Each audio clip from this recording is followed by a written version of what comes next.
Everyone, बहुत सारे लोगों को डाउट आ रहा है कि वो एनवायरमेंटल स्टडीज़ का नोट्स कैसे बनाएं। बिकॉज बाकी सब्जेक्ट्स का तो बहुत अच्छे से मटेरियल ही इतना अच्छा दिया हुआ है। बिकॉज हेडिंग्स एंड सब हेडिंग्स वगैरह सब अच्छे से दिया हुआ है।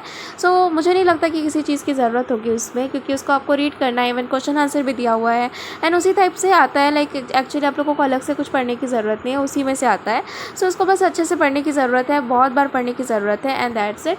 बट यहाँ पे आप लोगों को सवाल आता है कि एनवायरमेंटल स्टडीज़ का कैसे करें, इसमें तो कोई MCQ क्वेश्चन आते हैं।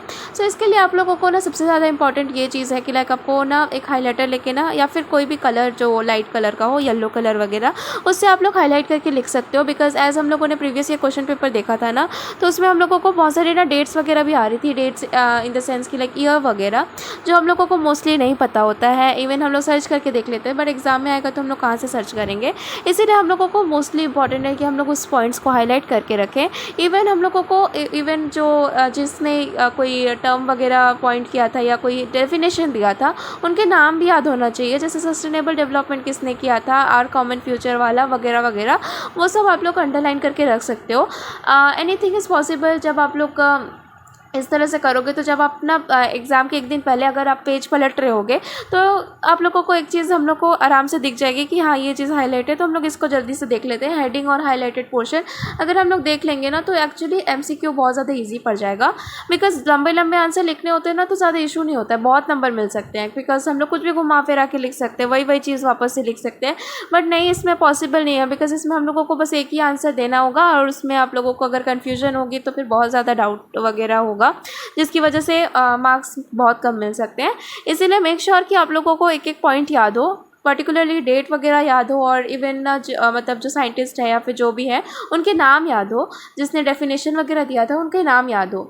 एंड इवन जो भी चीज़ इसमें अलग से दी हुई है, उसको आप अलग से नोट भी कर सकते हो। बिकॉज नोट करना भी it's a task actually. Because आप लोग जब नोट्स बनाते हैं ना, तो हम लोगों को एक एक चीज़ का ध्यान रखना पड़ता है। आई नो मैं उतने डिटेल में नहीं बता सकती, बट या अगर आप लोग नोट्स बनाओगे ना पढ़ पढ़ के, तो आप लोगों को खुद के नोट्स खुद से ही पता होनी चाहिए। बिकॉज किसी और के नोट्स देखोगे तो आपको समझ में नहीं आएगा। इसीलिए मेक श्योर कि आप खुद से पढ़ो एंड खुद से ही नोट्स बनाओ, क्योंकि आपने पढ़ा है तो आपको पता है कि आपने क्या लिखा है। तो उसको अगर आप शॉर्ट में लिखोगे, इवन हिंदी में भी लिखोगे ना, तो आपको पता होगा कि हाँ मैंने ये चीज़ क्यों लिखी है। एंड पूरा का पूरा आपके दिमाग में आ जाएगा कि हाँ ये वाला मैंने पढ़ा था एंड ये चीज़ हम लोगों को यहाँ पे लिखा हुआ है। इवन अगर और भी ज़्यादा अगर आप लोगों को डिटेल में लिखने का मन है, या तो फिर और अच्छे से पढ़ने का मन है, तो या previous year question paper plus बहुत सारे यूट्यूब में ही दिए हुए हैं बहुत सारे क्वेश्चंस। तो आप लोगों को सर्च करना है MCQ of environmental studies and या फिर BEVAE 181 का क्वेश्चन आंसर सर्च कर सकते हो, MCQ क्वेश्चन आंसर, जिससे और भी ज़्यादा क्लियर हो जाता है कि क्या होना चाहिए। बिकॉज उसमें ना थोड़ा सा वेट करते हैं उन लोग, जिन लोग भी क्वेश्चन बता रहे होते हैं, तो एक्चुअली वेट नहीं करते हैं ना, तो आप लोगों को पॉज करना है एंड इवन आप लोग गेस कर सकते हो कि हाँ ये आंसर हो सकता है। एंड इवन आपको जब मतलब पॉज से आप हटाओगे, तो वो आपको आंसर बताएंगे एंड तब आप लोगों को लगेगा कि हाँ ये वाला गलत हुआ था मेरा, एंड वो आप नोट कर लो। जो सही हुआ है वो भी आप नोट कर लो, क्योंकि एग्जाम से पहले आप लोगों को बहुत ज़्यादा हेल्प की ज़रूरत पड़ती है। तो ये सारी चीज़ें ना बहुत ज़्यादा हेल्प करेगी। एंड इवन अगर एनवायरमेंटल स्टडीज़ की बात करूँ ना, तो ये ज़्यादा हार्ड भी नहीं है, ज़्यादा ईजी भी नहीं है, क्योंकि ऑलरेडी बहुत कुछ आप पढ़ चुके हो। बायोटिक आपने ऑलरेडी पढ़ा हुआ है, वैसे ही बहुत कुछ है जो आप लोगों ने ऑलरेडी पढ़ा हुआ है, बहुत कुछ नया नया भी ऐड हुआ है।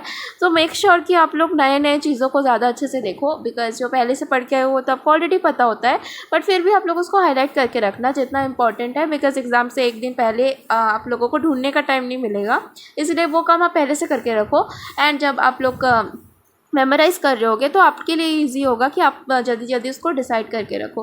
प्लस आप किसी और का नोट्स मत देखना, प्लीज़ प्लीज़ प्लीज़, क्योंकि ये चीज़ मैंने भी बहुत बार गलती की है कि मैंने किसी और के नोट्स उठा के मैंने पढ़ने की कोशिश की थी, एंड वो बिल्कुल भी वर्क नहीं करता है। जिसका नोट्स है उसी को काम आता है, बिकॉज दूसरे को समझ में नहीं आएगा कि वो है क्या। मेक श्योर कि आप लोग अपने ओन लैंग्वेज में, आपका जो भी मदर लैंग्वेज है, या तो फिर आपको मतलब हिंदी अच्छे से आती है तो आप हिंदी में लिख के रखो।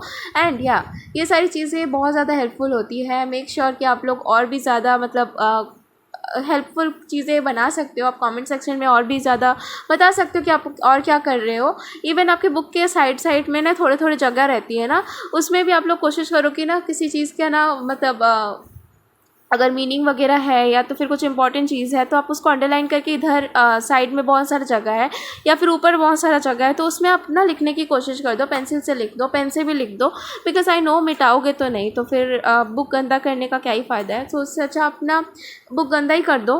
तो यहाँ पे बुक गंदा करने का मतलब अच्छे से लिख लो साइड में कि क्या क्या कर सकते हैं एंड ये चीज़ हेल्प कर सकती है एंड होपफुली आपको अच्छा लगा होगा। मेक श्योर लाइक करके जाना एंड सब्सक्राइब कर देना and thank you so much for watching. Bye bye.